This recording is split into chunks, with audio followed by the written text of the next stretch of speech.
Late at night on Halloween, you encounter an odd stranger, and he regales you in 3 tales of absolute terror that probably really happened. And worse yet, he's so happy that they did, because he's from somewhere different, somewhere that thrives in darkness. There's a chill in the air. Must be fall. Join me for a tale of Halloween.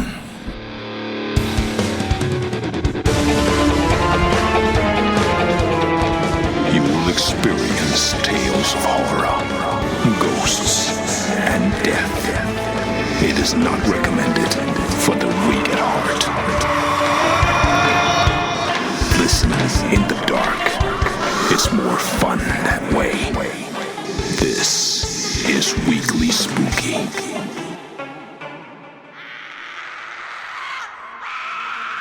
Hello, my spookies. It's Wednesday, and you know what that means. It's time for a little spooky in your weekly. And my, are we getting closer and closer to All Hallows Eve. And we have yet another terrifying tale of Halloween. But actually, we have 3 tales for you this week. And I think you're really, really going to enjoy them. But before we get to that, I want to say a few things. Number 1, thank you so very much for listening to the show and giving us a chance to bring you fear this October. But we're not going anywhere when October ends, so make sure you're subscribed to the program, because you won't want to miss all of the fear we'll bring you as we keep Halloween tradition alive 52 weeks out of the year. And we need you to do that. Speaking of you, we've created a brand new space for all the spookies to hang out and share their favorite scary stories, memes, podcasts, and more on Facebook. Simply go to facebook.com and search for Weekly Spookies Tomb of Terror. There are over 100 people already in there, including myself and many of the authors. So hang out there with us. We'd love to have you. And finally, thank you so much for helping us reach 90 Patreon backers. If you want to help make sure this show continues on and on and on in the future, go to weeklyspooky.com, click on Patreon, and for as little as $1 a month, you can help keep the show going and get exclusive content, including a bonus Halloween show, which we just published on the feed over there. So anyway, my friends, I think it's about time we get to this scary story, because I know you're going to enjoy it. These stories have something to terrify everyone, and I know they're going to get to you too. So let's listen after a quick word from our sponsors.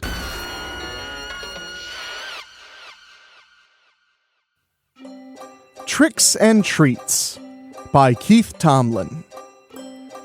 Ladies and gentlemen, boys and girls, devils and demons, allow me to introduce myself, said a tall, thin man in a dark red suit. People call me Jack Scratch. Flamboyantly removing his top hat, he gave a deep, almost mocking bow. I am what you call a talent scout, a headhunter, if you will. I scour the afterlife for people of extraordinary passions, people devoted to the pillars of our organization, namely blood, death, and pain. Jack twirled his hat between his fingers and, with a flourish, snapped it into the air, and it landed perfectly on his head. He grinned and rubbed the ends of his handlebar mustache that sat atop his Van Dyke goatee before continuing. Once a year, on Halloween, the big guy downstairs allows me to come to visit you mortals to get a preview of the up-and-comers, the minor leaguers who may be called up to the big leagues. Jack began strolling down the sidewalk, past parents with children in costumes who paid him no attention. Take this place, this small Midwestern town, an idyllic little slice of heaven, Mayberry, apple pie, and all that. What could possibly happen in a place like this? Well, friends, you may be surprised. Take a look over there at that lovely family. The White Lion. Jacques Blanc, a middle-aged rotund man dressed in an expensive white suit, watched his son Leon, his beloved white lion, walk up the path to the 2-story house. His wife, Patricia, stood behind him, her face also glowing with love. Leon, dressed as a clown with white and red face paint, knocked lightly on the front door and waited, holding his plastic pumpkin-shaped bucket in front of him. As the door opened to show an elderly woman, Leon raised his bucket and, in a slight French accent, said, "Trick or treat." "Oh, what a lovely clown! Here you go, sweetie," the woman exclaimed as she dropped a handful of candy into his bucket. Leon thanked her and walked back to his parents. When Leon stopped in front of him, Jacques reached out and lightly gripped him on the shoulder. He asked his son, almost in a whisper, "Is this the house?" "No, Papa," Leon replied. "Well then, the hunt continues. Lead the way," Jacques said, gesturing forward with a silver-tipped walking cane. Leon nodded, then turned and walked down the sidewalk. Using the cane to support himself, his father limped behind him. They stopped at over 6 more houses, each trip to the front door ending with more candy, and Leon informing his father that this was not the house. As Jacques watched his son walk up to another house, he pushed back his impatience and frustration. It would not do to unintentionally influence the boy. Once again, his son knocked on a door, and this time it was a large man in his 30s that answered. The man barely looked at the child before dumping a candy bar into his bucket and shutting the door without saying a word. His son stared at the shut door for a couple of heartbeats before turning to walk back up the driveway. Jacques fought to keep his excitement from showing on his face. He could tell this was it. He patiently waited until his son walked up to stand before him. "Well, son, is this the house?" he asked as neutrally as he could. Leon looked at his father and then his mother. "Yes, Papa, Maman, this is the house." Jacques gently patted his son's cheek and nodded. He took another look at the house and began strolling down the sidewalk with his son's hand in his. Richard Lane struggled against his urge to slam the door, his rage simmering. Those damn kids knock on his door, mock him, and he's expected to give them candy. The worst part is that he has to, or risk spending the next day cleaning up toilet paper from the trees and eggs off of his front door. Those kids need discipline, not hugs and cuddles that their pansy-ass fathers give them. His knuckles turned white as he clenched his hand in anger. He wanted to scream and rage, smash everything in sight. He forced himself to calm down, knowing that he would have to wait to release what he called the beast. When the doorbell rang again, Richard's rage threatened to explode. He made himself take a couple of slow, deep breaths before rising to answer it. Adapting a calm facade, Richard opened the door to see a young boy dressed in a clown outfit. He was slightly surprised as he recognized the boy as one who'd stopped by earlier, the one with the faggy French accent. "Please, sir," Leon said, with tears streaking his makeup, "I cannot find my papa. Can you help me?" Sure, kid, come on in. I'll call the police station," Richard said, caught off guard. Sobbing, Leon entered the house. Richard leaned outside and looked up and down the sidewalk. Not seeing anyone, he locked the front door and turned off his porch light. Richard turned and looked at the child standing in his living room.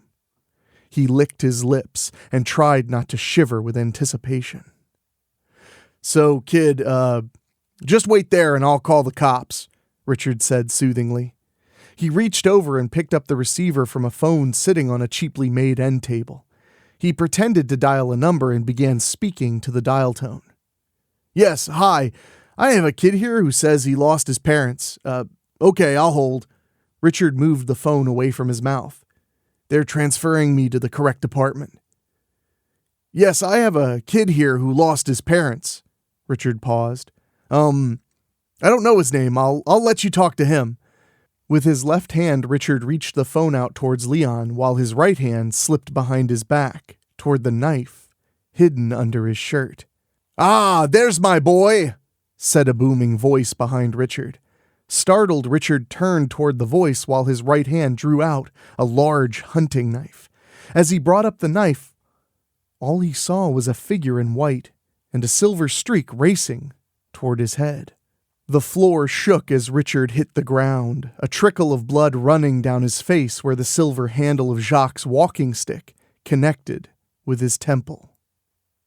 Richard's head throbbed as he regained consciousness. The face of a man dressed in a prissy white suit slowly came into focus. Ah, Mr. Lane, Jacques said, checking the wallet in his hand. You are awake. What the fuck is going on? Richard groaned. Why are you bastards in my house? Mr. Lane, Jacques chided. That is no way to talk in front of a lady and a child. Patricia looked down at him, disapprovingly. Richard tried to rise only to find that he was tied to a chair. He began to struggle as Jacques continued speaking.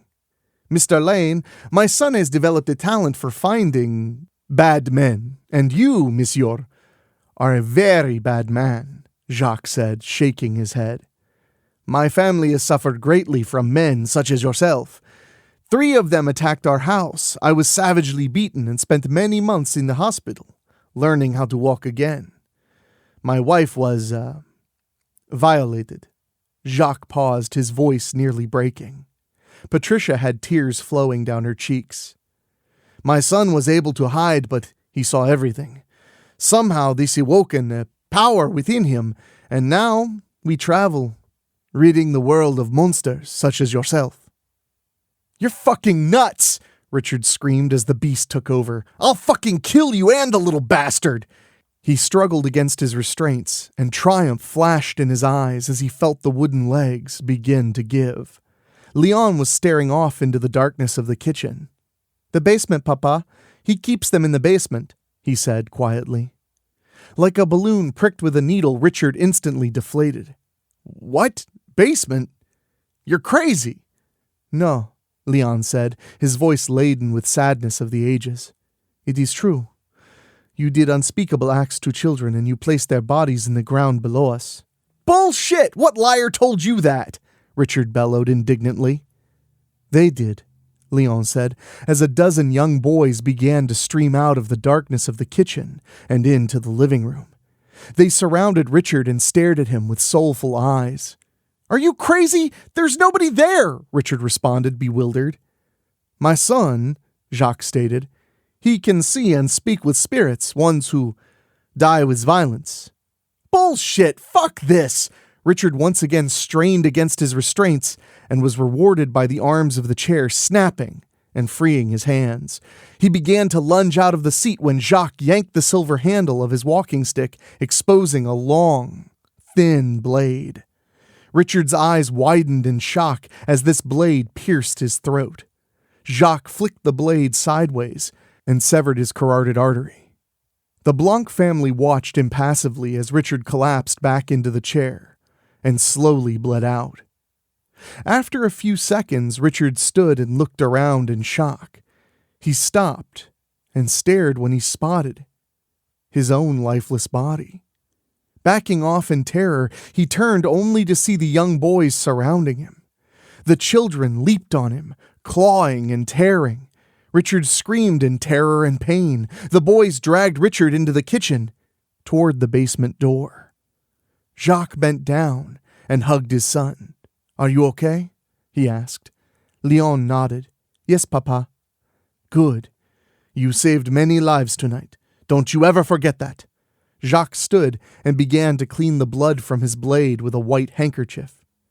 Patricia leaned down and whispered in Leon's ear. She straightened and looked at Jacques. Papa, Leon said. Yes, my son? Maman wanted you to know that she is proud of you. Of us, Leon told his father. Thank you.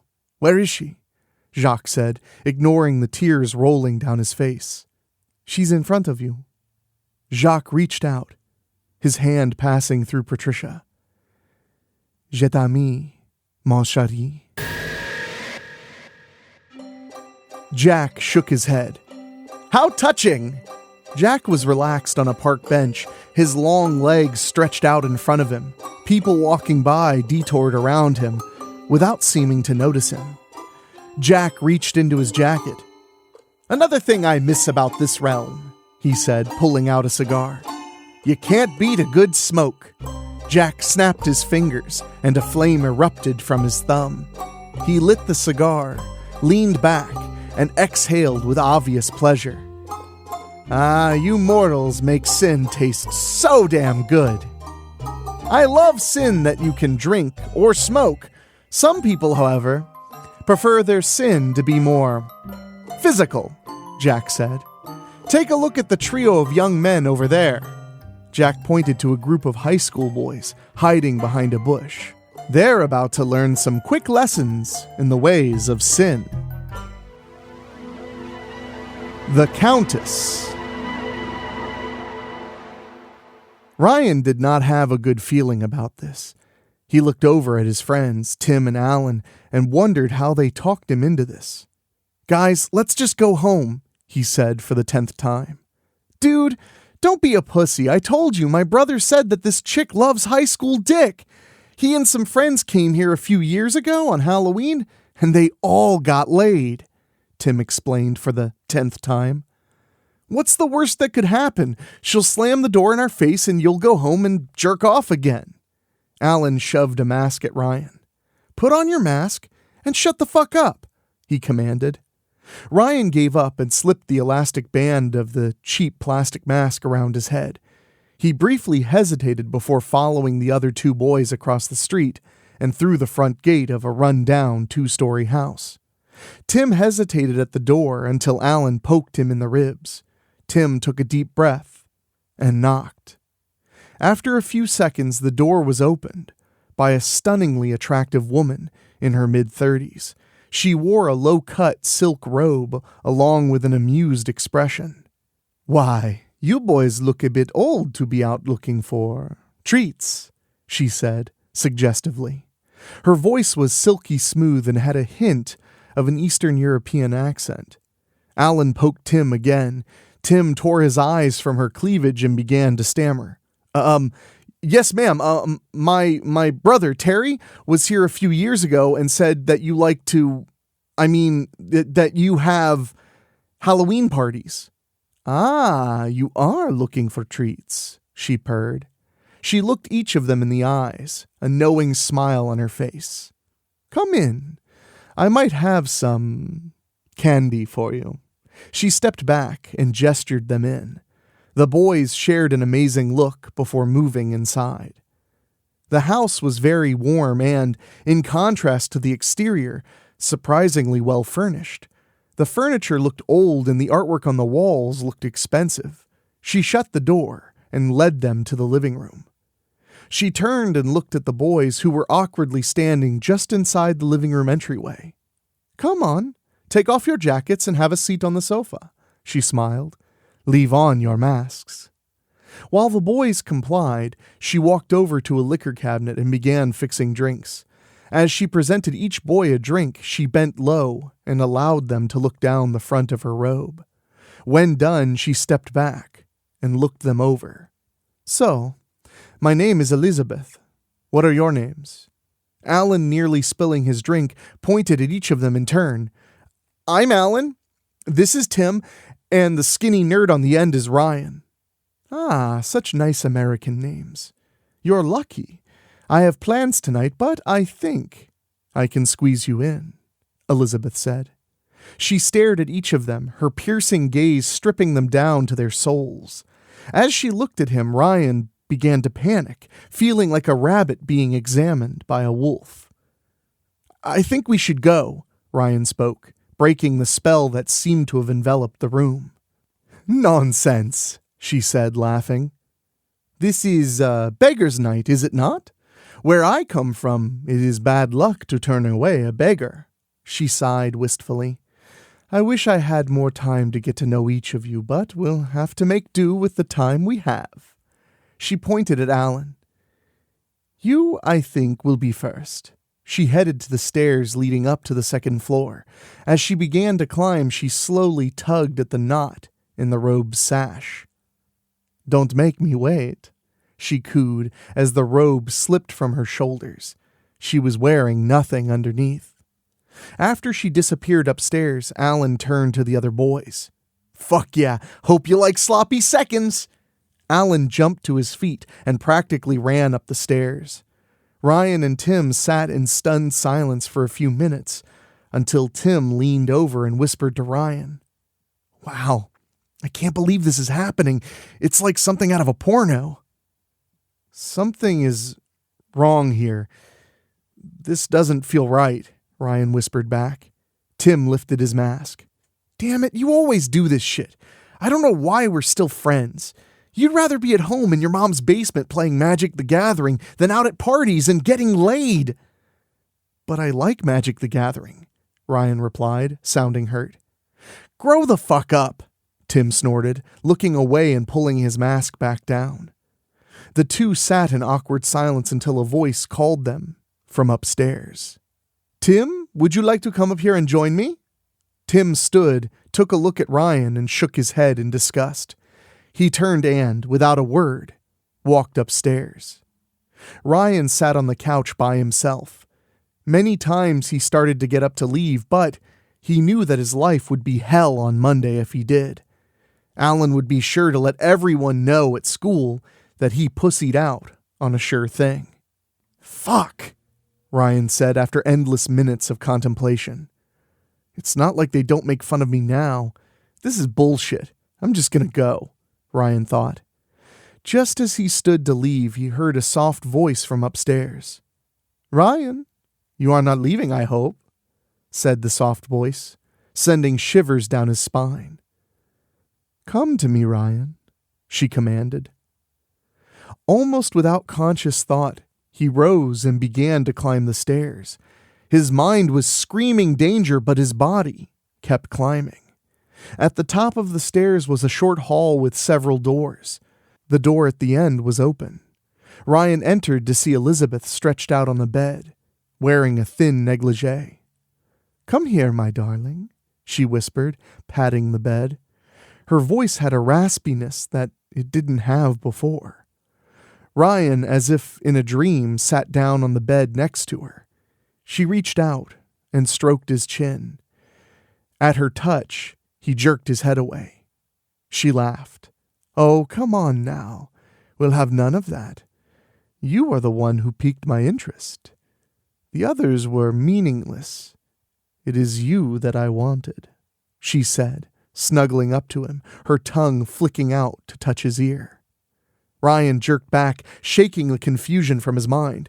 Where are my friends? He said, leaning away from her. They're fine. They sleep like the dead. What we did takes a lot out of a man, but wait. You wouldn't know that, would you? She said, teasing him. He looked confused. Darling, I love it that you've never been with a woman. I'm not a virgin, he protested. Shh. Back in Hungary, where I grew up, I had a maid who taught me all kinds of things. One was how to look into someone's eyes and tell if they've ever laid with another. She also taught me this. Elizabeth grabbed the back of Ryan's head and pulled him toward her.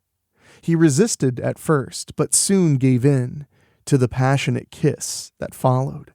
Ryan was lost in the kiss, but started to panic as his lips began to burn and grow numb.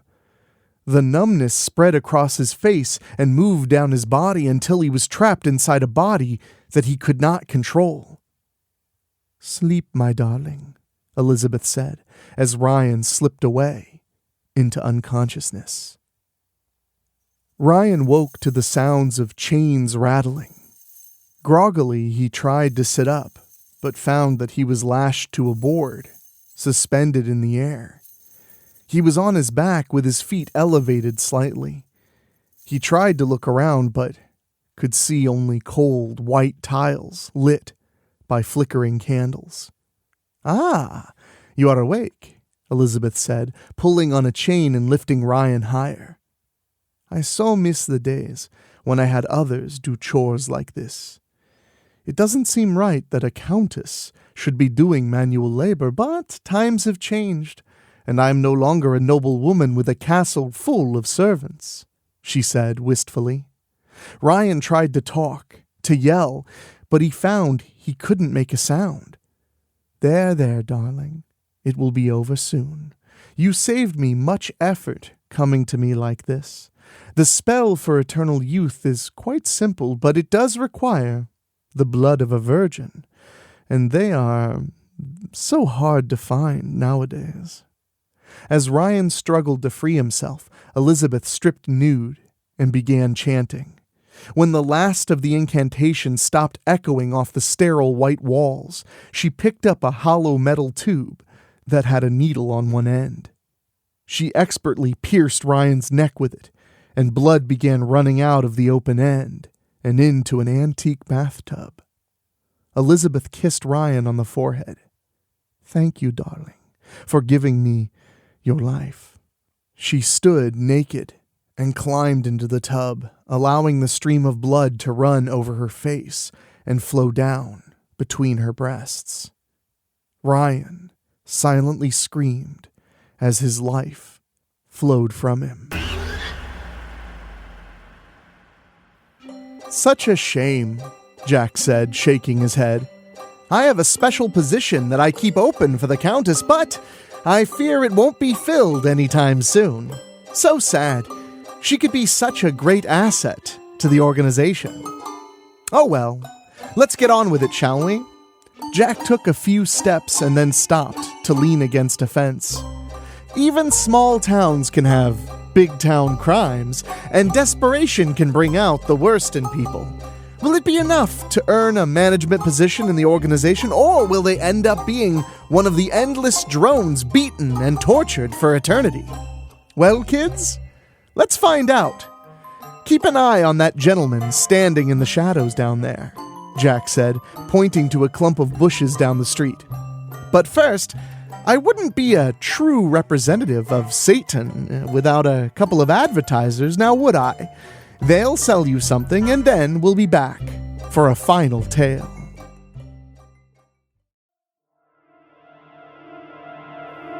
The Bunny. Eddie Young looked again at the hole in his jacket.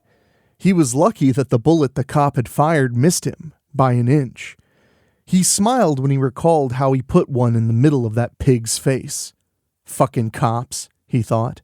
Eddie cocked his head and listened to the sirens off in the distance. He cursed as he realized that they were getting closer, and, on top of that, he thought he could hear a helicopter, too.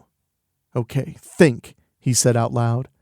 Looking around, he saw several groups of children and adults walking down the sidewalks, the youngsters all in costume. He needed to get off the street. A lone man walking around when kids are trick-or-treating may look suspicious. He also needed a car. Hidden in the shadows between a tree and some tall bushes, he studied the nearby houses. The blue house. The woman that answered the door to pass out candy was in her late 20s or early 30s. There was a little Jap car in the driveway. No man would own a little pussy car like that, at least not one living with a woman, Eddie thought. He strolled past the house and noticed that there was no car seat in the car or anything else to indicate that she had kids. As he turned back around, he noticed a little girl, who couldn't be more than 6 or 7, leave the sidewalk and approach the blue house's front door. She was dressed in a white one-piece bunny suit, wearing a rabbit mask, her bunny ears bobbing with every step. Eddie looked around and did not see any adults nearby. He didn't know why this child was alone, but he was never one to look a gift horse in the mouth. Decision made, he began walking briskly up behind the little girl who had knocked on the door. Just as the door opened, he stopped next to the girl who tilted her head back to look up at him. Mindy opened the door and exclaimed, "Oh, look at the little bunny, so cute!" The little girl shifted her gaze to her and held up a pillowcase for Candy. Eddie gave his best smile. "I know, she's a little angel. I hate to bother you, but can she use your bathroom?" Eddie drawled as he pushed the little girl forward into the doorway. Mindy seemed surprised but instinctively stepped back, allowing Eddie and the little girl inside. I guess," she said, taking a few more steps back as Eddie kept moving them forward. Once inside, Eddie pushed the door shut, then shoved the girl at Mindy, who had to grab the girl's arm to keep her from falling. "What are you doing?" Mindy gasped. Words died in her mouth as she looked up to see a large handgun pointed at her head. "Shut up and listen, bitch," Eddie snarled. "The first time you do or say something I didn't tell you to, I'm shooting this damn kid in the head. The second time, I'm shooting you." He punctuated his words by pressing the gun to the child's head, and then hers. Mindy's face went pale with fear, and she nodded, not trusting herself to speak. "Where's your husband?" Eddie asked. I don't have a husband," she said. "Your boyfriend? Roommate?" "I live alone," Mindy said. "Okay, darling, so here's what we're gonna do," Eddie said as he noticed the child walking to the front door. "Get that fucking kid away from the door!" Eddie exploded. Mindy rushed over to the child and wrapped her arms around her. She looked at Eddie and asked, "Is this your daughter?"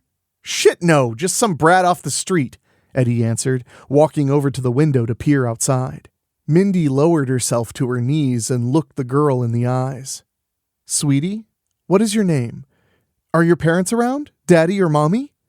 Seeing no recognition in the eyes, she hugged the girl. "I think she may be mentally handicapped." "Great," Eddie said as he let the curtain fall back into place. "I picked a fucking retard. We don't use the R word. Look, I'm a special ed teacher, and we have to be patient with kids with special needs," Mindy scolded. "Lady, I don't give a fuck. All you need to know is that if you fuck up, I'll blow her brains out the back of her head," Eddie commented coldly as he walked around the living room. Mindy stroked the girl's hair and whispered words of comfort. From behind her mask, the child's eyes flicked back and forth from Mindy to Eddie. Eddie stopped pacing and looked at Mindy. "Okay, here's the plan. I'm going to stay here for a bit, and then I'll tie you up and leave you here. I'll take the kid and leave in your car. At the first store I pass, I'll drop her off in the parking lot, and someone will find her." "You can't drop a child off in a parking lot," Mindy said, indignant. She stood to face Eddie. "You are not taking her anywhere." Mindy pushed the little girl behind her, shielding her from the intruder. Eddie laughed humorously. "I'm not asking for permission. I'm telling you what's going to happen if you and the brat want to get out of this alive." Eddie waved the gun in the air. "Remember, I'm the guy with the gun." Mindy's retort was cut off as they heard the sound of a refrigerator door being opened. Eddie cursed as he realized that the child was no longer in the room. He shoved Mindy across the living room and stormed into the kitchen. Mindy was just rising to her feet when Eddie came back into the room and practically threw the child at her. "If you don't keep an eye on her, I'm gonna put one through her fucking head." Mindy said nothing. She just hugged the child. For the next half an hour, silence hung over the living room. Eddie paced back and forth, occasionally looking out the front window. Finally, he nodded. "Okay, it looks like trick-or-treat is over," he said. "Give me your car keys." "They're on the table next to the door, but the car won't start," Mindy said. "What?" Eddie said. "Yeah, my dad thinks it's the battery. He's supposed to stop by tomorrow to look at it," Mindy stated, her fatigue showing in her voice. "Are you fucking serious, you damn bitch?" Eddie screamed as he rushed over and grabbed Mindy by the neck, lifting her to her feet. "If you're lying, I'll break your fucking teeth," snarled Eddie as he drew back the hand holding the gun. Mindy brought her hands up to block the blow. Movement in the corner of Eddie's vision caused him to stop and turn just in time to see the child going out the front door. "Shit!" Eddie yelled, tossing Mindy back to the floor. He rushed over and grabbed the little girl by the back of her bunny costume, yanking her inside and slamming the door. "God damn it, I fucking told you!" Eddie screamed as he threw the child on the couch. He grabbed one of the couch pillows and covered the girl's face with it. He shoved the gun into the pillow and was about to shoot when Mindy let out a scream and leaped on his back. Eddie threw back his elbow and Mindy went flying, crashing into the coffee table. Time stood still for Mindy. Everything was blurry except for two things: the gun poised above the pillow and a heavy ceramic ashtray that was knocked off of the coffee table. She reached out for the ashtray, and as soon as her hand made contact, time began to flow once again. Eddie rammed the gun into the pillow. Before he could pull the trigger, Mindy swung the ashtray as hard as she could, striking him in the back of the head. Eddie groaned and the gun fired, hitting the couch inches from the little girl. Eddie tried to roll over to bring the gun up, but Mindy raised the ashtray and swung it again and again. She didn't know how many times she hit him, but when she stopped, the bloody, gory mess atop Eddie's shoulders was not recognizable as a human head. Mindy let go of the ashtray and fell to her knees, sobbing. Minutes later, she felt a small hand touching her shoulder. Looking up to see the little girl, she enveloped her in a crushing bear hug. Mindy then sat the girl on the coffee table and examined her. "Are you okay? Did you get hurt?" Mindy asked, getting no response. Seeing no signs of injury or blood, she began to remove the mask. The little girl tried to push Mindy's hands away, but Mindy tried to soothe her. "Shh, it's okay. I need to make sure you're all right," Mindy said in a soft voice. Despite the girl's silent protests, Mindy lifted the mask and then stopped, frozen in shock. The skin on the child's face was leathery and rough. Strands of thick, coarse hair dotted her face, and there was a pig-like snout where her nose should have been. 2 small tusks jutted out of her cheeks, and her mouth was wide with thin lips. The child's eyes searched Mindy's, and finding fear and revulsion, the child smiled, showing rows of little razor-sharp teeth. Mindy's last words were a plea to her God for help, a plea that went unanswered.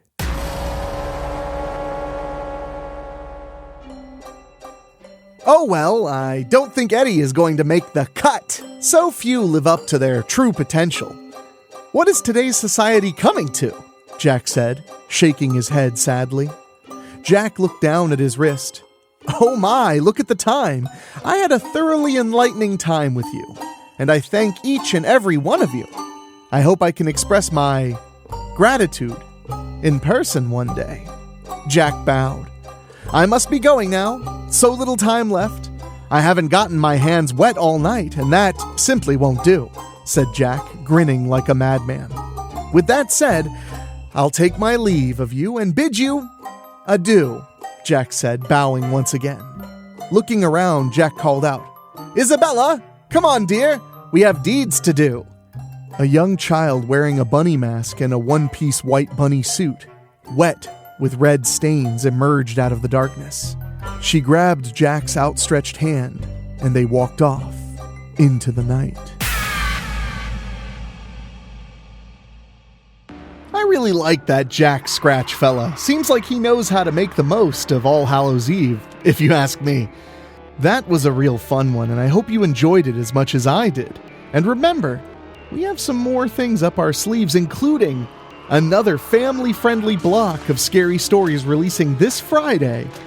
It's 2 hours of family-friendly fear that you can listen to while you're carving jack-o'-lanterns or driving kids around in the family car. So make sure to check that out. And of course, on Monday, Halloween Day, we will be releasing our Halloween special to commemorate, of course, the first episode we ever released, which was on Halloween Day 2019. And I have to say, it's been an incredible ride. Thank you to so many of you who have subscribed. If you haven't already, please consider doing so now. And while you're at it, why not leave us a rating on your favorite podcast app, whether it's Spotify, Apple Podcasts, or any other one you use. And consider supporting us on Patreon. It costs you as little as $1 a month, and it makes the show really go and go. You can find all of that information at weeklyspooky.com. Click on Patreon, and help us keep the spooky going. And speaking of which, I want to say an extra special thank you to our Patreon podcast boosters, folks who pay just a little bit more to hear their names on the show. And they are Julia Kirsch, Christopher Sullivan, Brent McCullough, Gino Lyon, Steve King, Karen Weemet, Jack Kerr, Jeff and George Hilton, Craig Cohen, and Kevin Fry. Thank you all so much. And if you want to get involved in the weekly Spooky Patreon, not only will you get to help keep the spooky rolling, but you'll get a bonus episode every single month. I promise you, it's worth the price of admission. But now, my friends, it's time to wrap things up. I have a date with carving a jack-o'-lantern. Because, well, Halloween is coming, and if you don't have a lit jack-o'-lantern on your porch, well, you're just asking for trouble. So, you may want to head to the grocery store and get yourself a gourd too. Anyway, my friends, for myself, for our executive producer Rob Fields, my producer Dan Wilder, and our composer Ray Mattis, I will talk at you next time. Thank you for listening. Make sure to find your way back next week. But for now, you are safe. Trust me.